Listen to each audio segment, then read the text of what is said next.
Thanks for tuning in to the Spec Designs podcast. Let's turn today's insight into action. So, picture this. It is like 2 in the morning. Oh, man. The worst time for anything to happen. Right. And your basement is just rapidly filling up with freezing muddy water.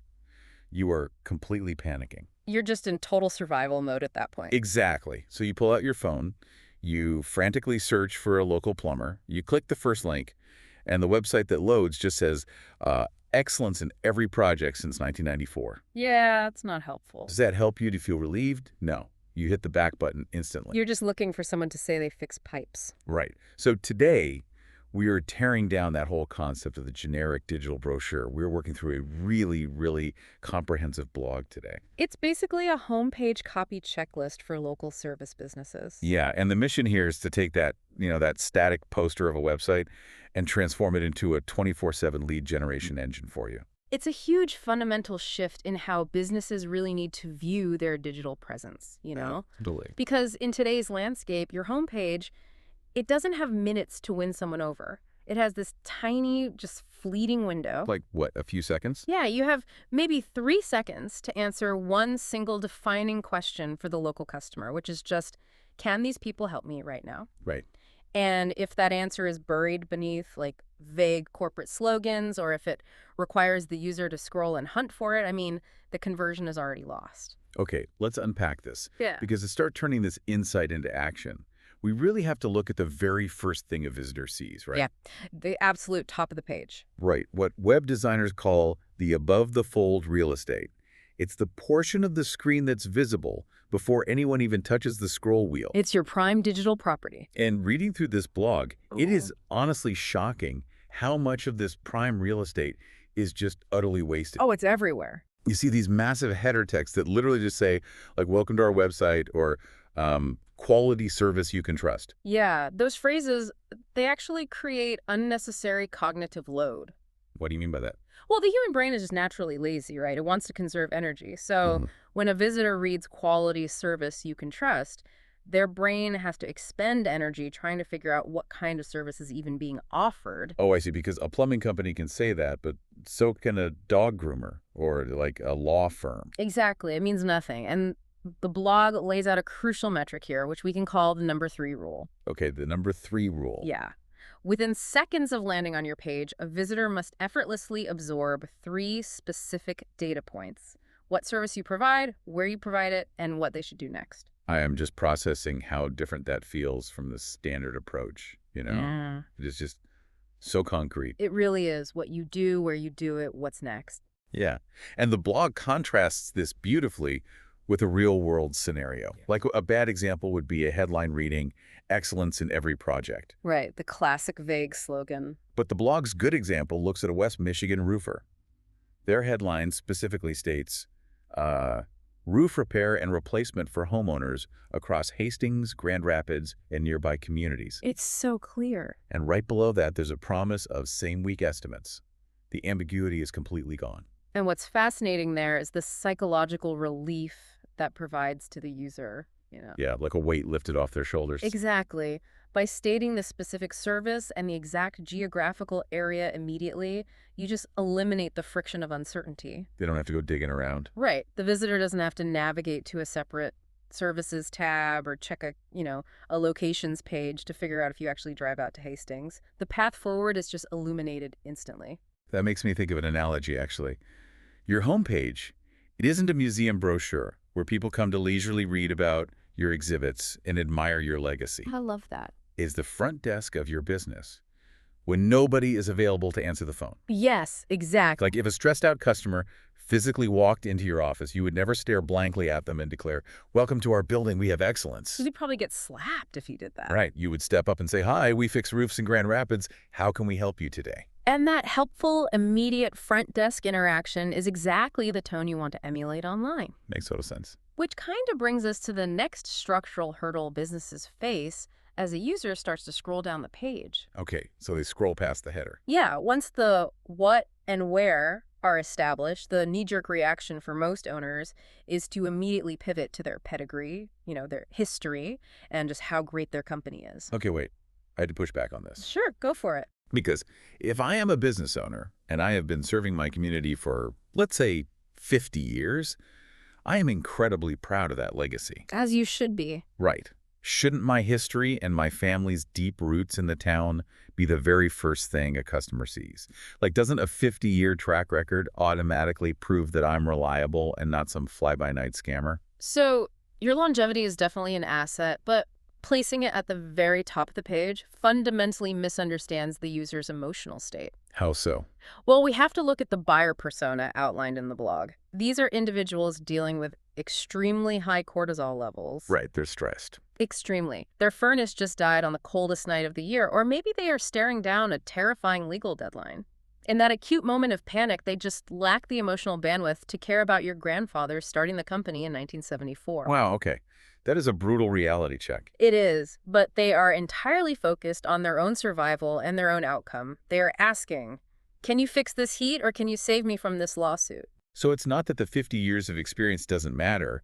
It is just that it's placed in the wrong sequence of the conversation. Exactly. It's out of order. Like, when I have a splitting migraine, I don't read the corporate history of the pharmaceutical company on the back of the bottle. That's a perfect way to put it. I just frantically look for how many milligrams of pain relief are in the pill. And that is the exact mechanism at play here. Utility must precede pedigree. Utility before pedigree. Yes. Instead of a massive About Us essay directly below the header, the focus must relentlessly target the customer's specific pain points. So how do we do that in the copy? The blog emphasizes the necessity of naming specific jobs. So if you are a plumber, using polished but hollow corporate speak like we offer complete plumbing solutions is a huge mistake. Because it's too vague again. Right. You need to list exactly what they are frantically searching for. Water heater repair, drain cleaning, emergency pipe leaks. Because complete solutions forces the customer to do the mental heavy lifting again. They have to guess if their specific weird pipe leak actually falls under your vague umbrella of solutions. And this raises an important question that the blog suggests every business owner use as a diagnostic tool. What's that? Does your page actually help a stranger decide if you are a fit, or does it just talk about you? Oh, wow. That's a great filter.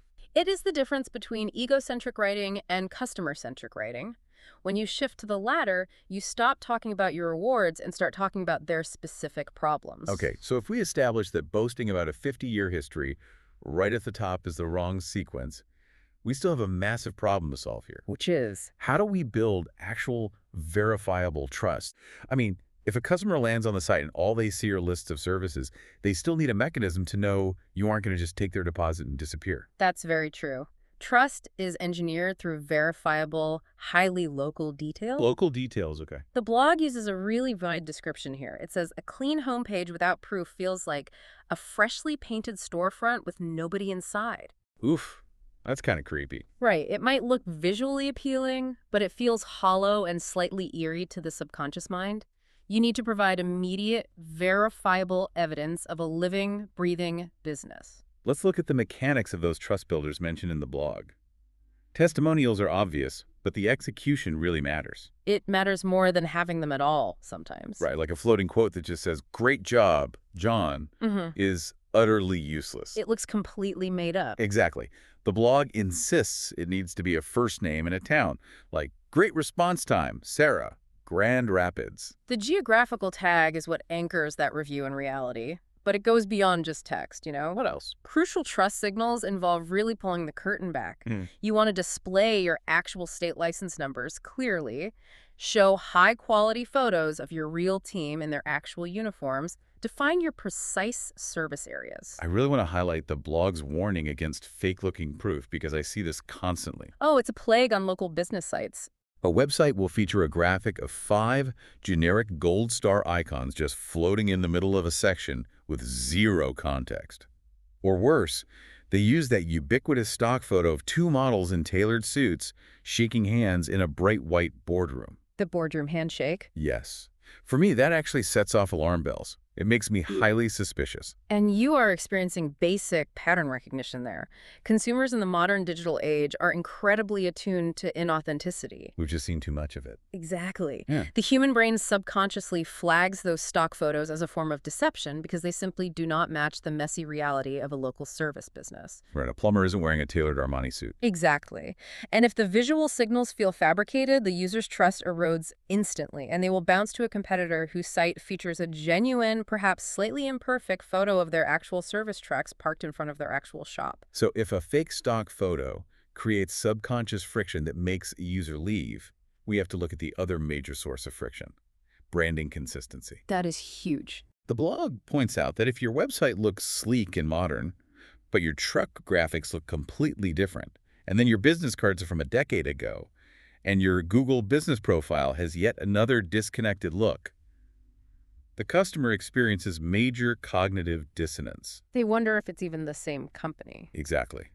They wonder which version of the company will actually show up at their door. Consistency operates as this massive, silent trust builder. The blog notes that investing in professional logo design creates the necessary anchor for this consistency. It sets the baseline. Yes. When the logo, the color palette, and the tone of voice all align perfectly across every touch point, it communicates underlying stability and operational maturity before the user reads a single paragraph. Okay, here's where it gets really interesting, though. Okay, well, yummy. Let's assume you've executed the strategy perfectly up to this point, right? Mm. You stated what you do clearly. You targeted their pain points instead of your ego. You built verifiable trust with real photos and consistent branding. Sounds like a great site so far. But if the actual mechanics of reaching out to you are broken, all of that psychological heavy lifting is completely wasted. Oh, absolutely. That is the tragedy of a broken user experience. It's heartbreaking. The ultimate goal is a frictionless handoff. Right. Transitioning the user from a passive reader to an active lead. And to achieve that, you really have to understand that different contexts demand different communication modalities. The blog breaks this down perfectly. Like an emergency plumbing issue, going back to our flooded basement scenario, that dictates an immediate phone call. Yes, nobody's filling out a form for that. Exactly. I am not typing out a web form while standing in freezing water. Right. But conversely, if someone is just comparing landscaping quotes after 5 o'clock while their kids are running around the living room, they likely have zero desire to speak to a human being right then. They require a form. And by providing multiple clear modalities, you capture both states of intent. For users who prefer the form, the blog outlines the mechanics of a perfect, low-friction setup. What does that look like? The ideal form asks for name, phone, zip code, service needed, and an optional notes section. Nothing more. But wait, isn't a longer form a good way to weed out bad leads? I've seen forms asking for home addresses, specific budgets, how you heard about the company, and secondary emails. I mean, it might weed out bad leads, but every additional field you add exponentially increases the abandonment rate for the good leads, too. Really? Just from a few extra boxes? Yes. The cognitive effort required to go find a secondary email or try to calculate a budget on the spot creates enough friction that they will simply close the tab. It's like asking for a full credit report and a background check on a first date. It terrifies people. That is exactly what it is like. Just get the absolute minimum viable information to make contact and ask the qualifying questions once you are actually speaking to them. That makes a lot of sense. Furthermore, setting expectations post-submission is absolutely critical. The blog points out that a button merely labeled submit is a failure in communication. Because it's a black box. Right. You must tell the user what happens next. A small line of text underneath stating, "We will call you within 1 business day," dramatically lowers user anxiety. And obviously, mobile optimization plays a massive role in this handoff too. The blog is militant about the necessity of a tappable phone number. You have to think about the physical mechanics of a mobile search. What do you mean? Well, the user might be carrying groceries, holding a flashlight in a dark basement, or wrestling with a broken appliance. They are using their thumb. Oh, right. One-handed operation. Exactly. If they have to manually highlight, copy, open their phone app, and paste your number, you have introduced a massive physical barrier. A single tap-to-call button is mandatory infrastructure. Which actually brings up a scenario that honestly gave me secondhand anxiety while reading the blog. Oh, what was it? You can have the perfect mobile layout, zero friction forms, beautiful authentic photos, but what if Google literally doesn't know you exist? You have an entirely invisible website. Ah, yes. It is a catastrophic failure of technical SEO, and the crazy part is it happens way more often than business owners realize. How does that even happen? Well, the blog recounts a real scenario where a financial business approached spec designs. They were completely baffled because their beautiful new website had generated 0 leads over several months. That's terrifying. Right. A brief technical audit revealed the core issue.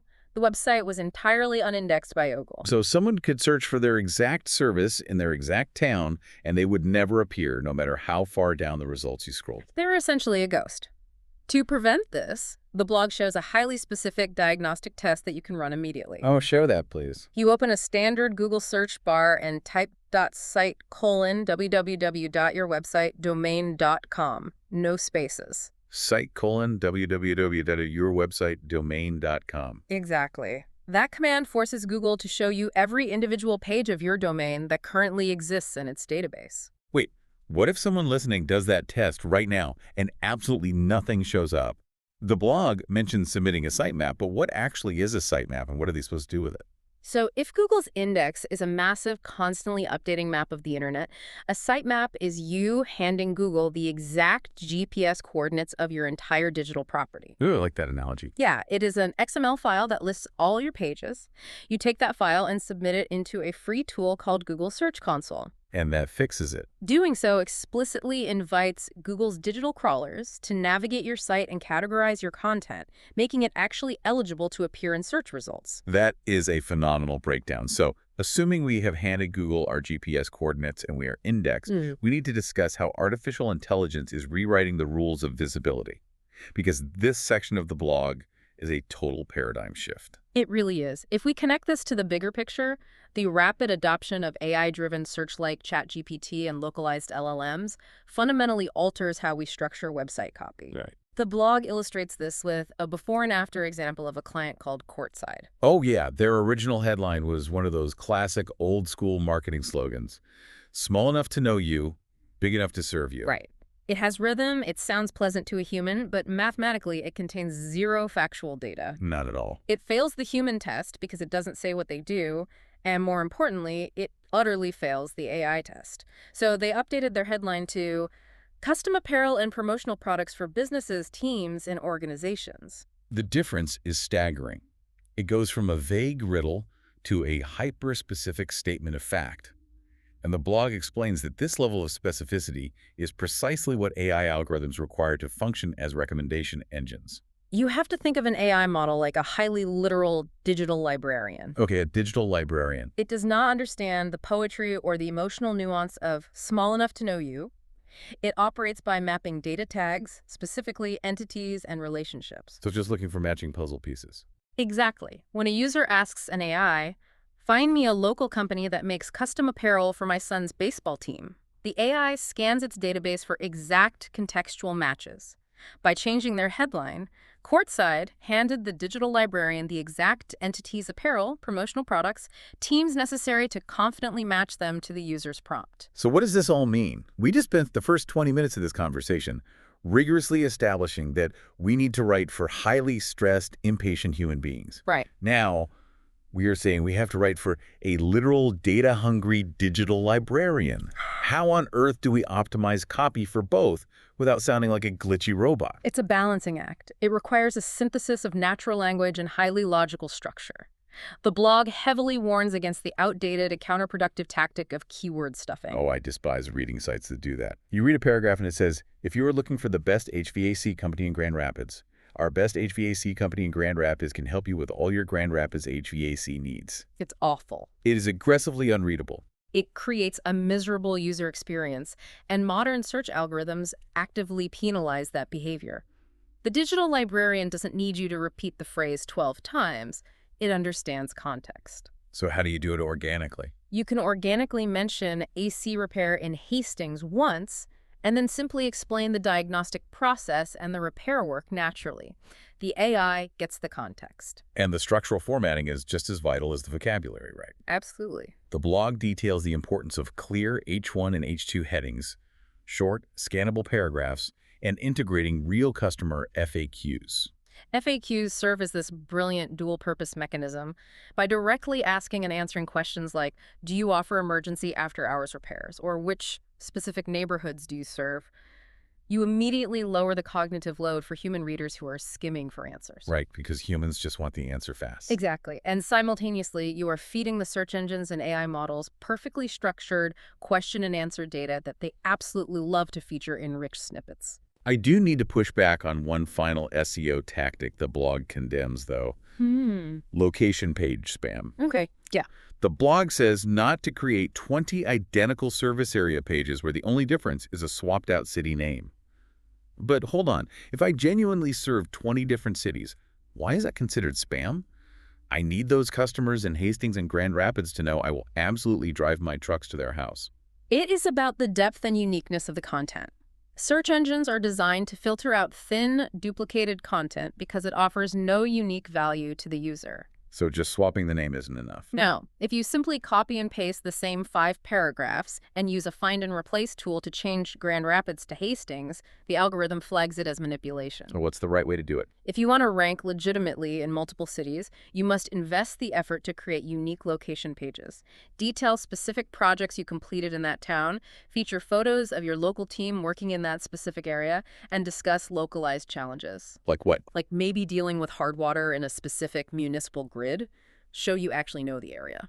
That makes total sense. It has to be genuinely helpful information, not just a shortcut to manipulate the index. Exactly. Well, this entire checklist in the blog is essentially a blueprint for identifying and sealing the leaks in your digital bucket. But I really want to leave you with the final, slightly provocative thought inspired by the very end of the blog. It's a great exercise. The author suggests a physical exercise. Yeah. Taking your newly written homepage copy and reading it out loud while looking at it on your actual smartphone. It is a brutally revealing diagnostic test. It really is, because it forces you to experience the friction firsthand. If you are holding your phone in one hand, reading out loud, and you find yourself, stumbling over a clunky, jargon-filled sentence, or if you get confused about which button you're supposed to tap with your thumb, your stressed-out customer is already gone. Longer. They did not stick around to solve the puzzle. So what if you shifted your entire operational mindset? What if you treated your homepage not as a piece of digital art, but as your most critical, high-performing employee? I love that framing. An employee who gets a rigorous performance review every single month, graded entirely on this checklist. Are they greeting people clearly? Are they answering the right questions? Are they making it effortless to book a job? If they are failing that review, it is time to rewrite the script. Thank you for listening to the Spec Designs podcast. Please follow, subscribe, and contact Spec Designs with any questions or blog topics that you want to know more about.